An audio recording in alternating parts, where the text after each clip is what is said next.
Welcome back to our video series on building your own homemade photo booth. I'm Brian Parks, the founder and CEO of Shutterpilot. In this video, I'll walk you through some of the things to keep in mind as you choose a camera for your photo booth. But before we dive headlong into talking about what cameras to consider purchasing, it's worth talking about whether or not you need to buy a separate camera. Obviously, if you plan to use a platform that doesn't come with a camera built in, you'll need to buy a camera. But even if your platform does have a camera, evaluate the built-in camera and compare it to the other options. Certainly, adding a separate camera reduces portability slightly by being another component you'll need to fit into your case, is an additional expenditure, and makes your setup a little more complex. However, the front-facing cameras on most devices, including the Surface Pro and the iPad, are not designed for the highest quality photography, especially in poor lighting conditions. Even with a high-quality ring light, as we'll discuss in the next video, your photos might come out grainy and blocky. Worth noting is that some platforms, notably the iPad, don't readily and easily support external cameras.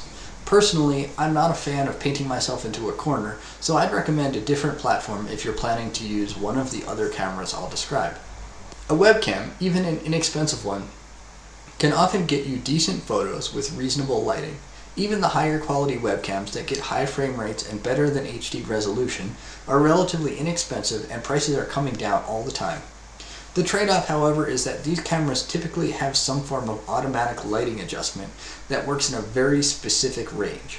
The photo is pretty good within that range, but as soon as you get too dark or too bright, the photo quality suffers significantly.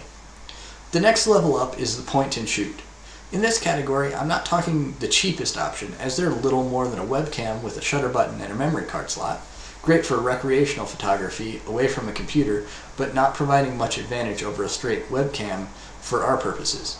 Here, I mean cameras that could be considered amateur or semi-pro cameras that don't have the SLR mechanism or a physical shutter. These typically have a larger sensor than most webcams, allowing for higher resolution photos. They typically also come with settings that mimic things like ISO, what some old-timers might refer to as film speed, aperture, and shutter speed. Of course, without a physical shutter, all of this is digitally simulated.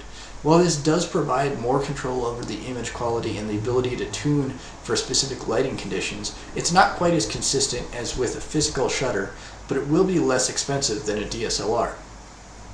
By now, you can probably figure out what my recommendation is. The DSLR is by far the most versatile of all options, allowing incredible tuning for various lighting conditions with a physical shutter so it can accurately and consistently control the amount of light hitting the sensor.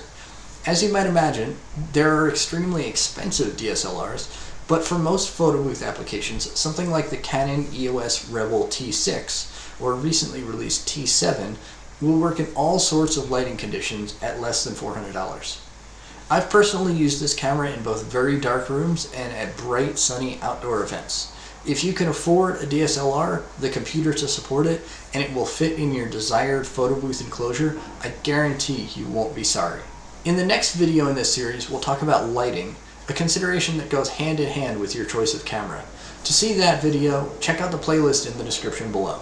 Please be sure to subscribe to the channel and click the notification bell to be alerted when each video in this series or any of our other videos is released. Thanks for watching, and I hope to see you in the next one.